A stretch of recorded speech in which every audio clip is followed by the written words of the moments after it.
Hello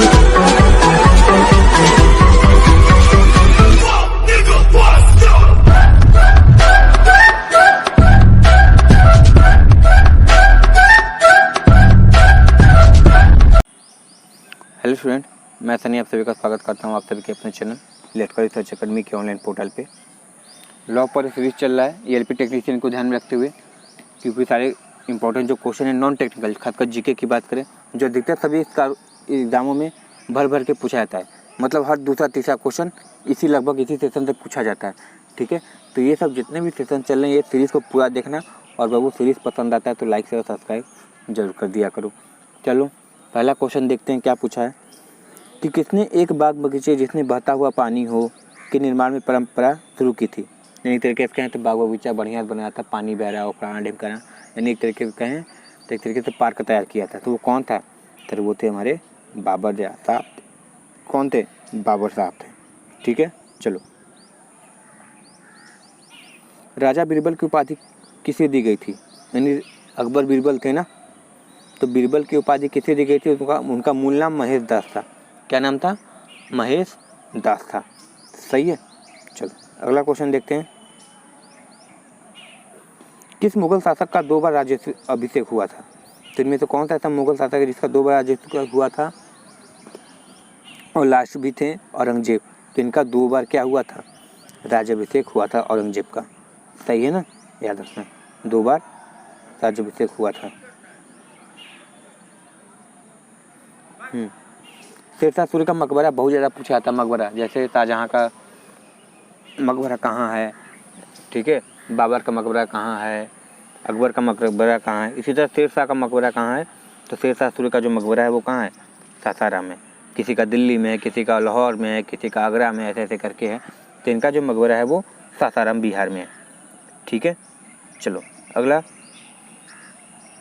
Akbar का राज्याभिषेक कहाँ हुआ था? यानी अकबर जैसे बैठते हैं ना गद्दी पे तो बढ़िया सा मुकुट वुकुट पहनाया जाता है, तो उनका राज्याभिषेक कहाँ हुआ था? तो सर हुआ था कालानौर में। ठीक है, कालानौर में हुआ था। ठीक है ना, चलो अगला क्वेश्चन है। गुरु अर्जुन देव सब समकालीन थे। बाबर के, शाहजहाँ के, अकबर के, जहांगीर के। तो किसके थे?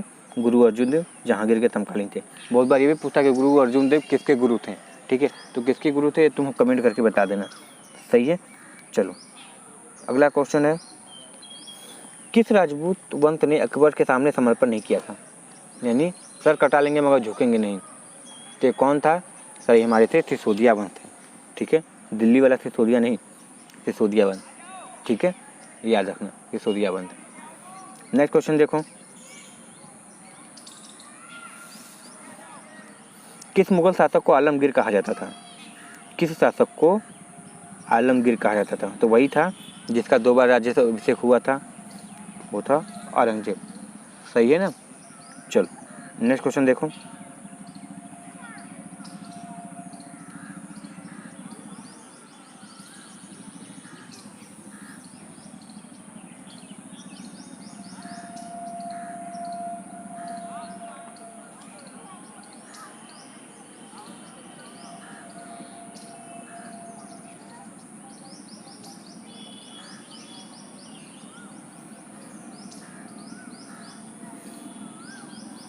सम्राट अकबर द्वारा किसको जरी कलम की उपाधि दी गई थी?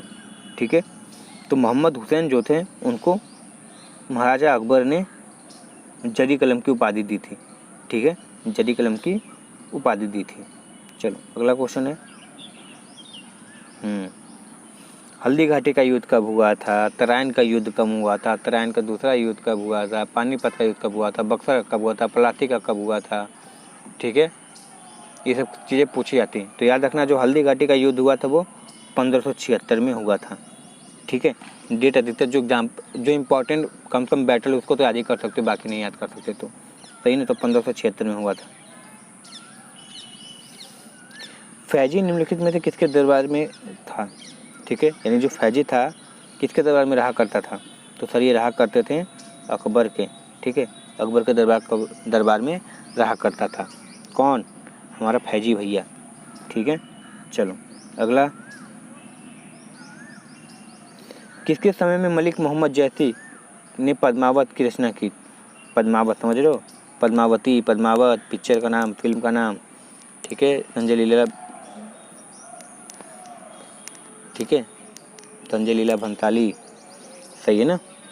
पहले पद्मावत ही नाम था, मगर कुछ लोगों ने विरोध किया तो पद्मावती कर दिया गया, ठीक है। सॉरी पद्मावती था, पद्मावत था, उसको सब चेंज किया गया। किसके समय में था ये? तो है सर से ऐसा, वही जितने जीटी रोड की कायाकल्प की, ठीक है। तो शेरशाह। किसने चौसा की लड़ाई में हुमायूं को पराजित किया था? चौसा की लड़ाई बहुत ज़्यादा इंपॉर्टेंट है, ठीक है। तो चौसा की लड़ाई में हुमायूं, तो पूछेगा हुमायूं और किसके बीच में हुए? तो सर हुमायूं और शेरशाह के बीच में हुई चौसा की लड़ाई। और जीता कौन? सर हमारा जीता हुमायूं, सॉरी शेरशाह, और पराजित किसको किया? हुमायूं को, सही है। चलो नेक्स्ट क्वेश्चन देखो। हुमायूं का मकबरा कहाँ है? दिल्ली में। इसकी जीवनी का किसने लिखी थी? गुलबदन बेगम ने लिखी थी। ये सब चीज़ याद रखना। तो दिल्ली में है, सही है ना। चलो अगला। किस मुगल शासक ने 2 बार शासन किया? तो हुमायूं। 2 क्वेश्चन देखो बने। किसका 2 बार राज्याभिषेक हुआ? तो औरंगजेब। किसने 2 बार शासन किया? तो सारे हमारे हुमायूं ने किया, सही है। चलो नेक्स्ट क्वेश्चन देखते हैं।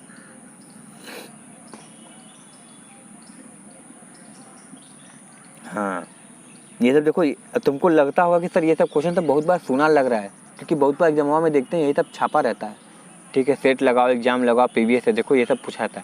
तो इतना इंपॉर्टेंट है बाबू, रट भी लो, देख भी लोगे तब भी कुछ हद तक याद हो जाएगा। तो भारत में बीबी का मकबरा स्थित है कहाँ? तो सर हमारे बीबी का मकबरा कहाँ है? औरंगाबाद में है, सही है ना। चलो अगला क्वेश्चन है। किस युद्ध को जीतने के बाद शेरशाह ने दिल्ली में अफगान सत्ता की स्थापना की? यानी अफगानी सत्ता की स्थापना शेरशाह ने की थी दिल्ली विजय के बाद, ठीक है।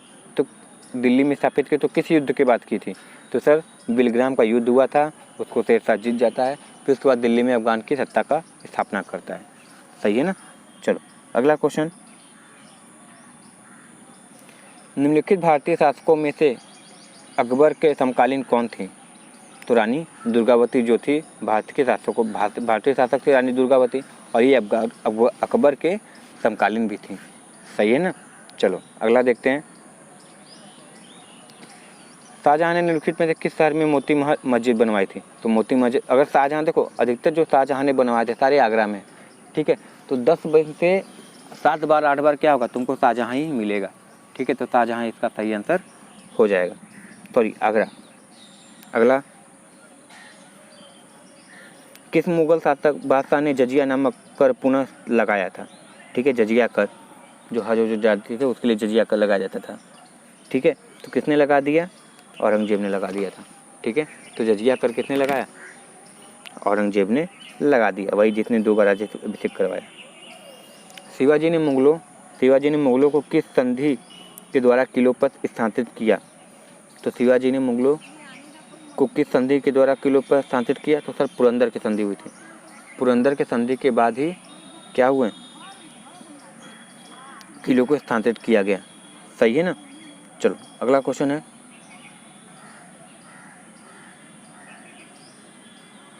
दक्षिण में निम्नलिखित में से किसके शासन में मुगल साम्राज्य तमिल राज्य क्षेत्र तक फैला? यानी किसके शासनकाल हुआ जिसके बाद मुगल साम्राज्य जो था थोड़ा साउथ के साइड भी फैलने लगा, ठीक है। पहले क्या होता था, तुम्हारे गुजरात साइड में हुए, फिर दिल्ली उल्ली में ऊपर नॉर्थ में जाने लगे, ठीक है। तो जब साउथ में आए तो किसके शासनकाल में थोड़ा सा फैलना स्टार्ट हुआ? तो सर ये औरंगजेब के शासनकाल में, यानी धीरे धीरे पूरे भारत पे कब्जा करने वाली कहानी औरंगजेब, सही है ना। चलो अगला। दस्ताने अमीर हमजा का चित्रांकन किसने द्वारा किया गया? यानी दस्ताने अमीर हमजा का चित्रांकन, ये हमको नहीं आ रहा था, किसके द्वारा किया गया था? तो फ्रेंकली बोलने इसका देखो दिया है, अब्दुल समाद दिया है, हमको नहीं पता था इसका आंसर, ठीक है। इसका ऑप्शन नंबर डी है। चलो अगला देखते हैं। देखो ये सब क्वेश्चन हमको याद करते हैं क्योंकि बहुत बार जब सेट लगाते थे तब क्वेश्चन देखा जाता है, ठीक है। और लगभग वही क्वेश्चन है जो हम सेट में लगाते हैं, तो बार बार ये सब क्वेश्चन पूछा जाता है, इसलिए रट्टा की तरह याद हो गया, ठीक है। तो ईरान के शाह और मुगलों शासक के बीच झगड़े की जड़ क्या थी? वो कंधार थे, ठीक है। कंधार एक मतलब एक तरीके से कहें तो जाति थी, तो इन ईरान के शासक और मुग़ल के शासकों के बीच में जो मेन झगड़े की वजह थे वो एक कंधारी थे, मतलब वही लड़ाते भिड़ाते थे दोनों को। ठीक है ना। चलो अगला देखते हैं। पटना को प्रांतीय राजधानी बनाया था किसने? शेरशाह ने। ठीक है, तो पटना को प्रांतीय राजधानी किसने बनवाया था? शेरशाह ने। ठीक है बाबू, तो आज के क्वेश्चन हो गए। और क्वेश्चन देखा करो, ठीक है। तुमको लगेगा जब तुम एग्जाम में बैठोगे तब तुमको समझ में आएगा कि यार जो बताया था लगभग वही तो पूछ रहा है क्या, कुछ हद तक तो वही भी पूछा है, यानी बस हमको देखना था। क्योंकि एक बोलता है, जैसे तुम ग्रुप में भी पढ़ते होगे तो कोई बोलता होगा या कोई डिस्कशन करता होगा तो तुमको याद हो जाता होगा। तो वही चीज़ हम करें कि हम पढ़ रहे हैं, बस तुमको सुनना है, हेडफोन लगा के सुनो आराम से, ठीक है। तब भी बहुत सारी चीज़ें याद हो जाएंगी। सही है ना। तो अगर इसका लाभ उठा रहे हो तो इसको चैनल को सब्सक्राइब जरूर कर लेना बाबू, ठीक है ना। चलो मिलते हैं नेक्स्ट वीडियो में। Thank you very much and all the very best.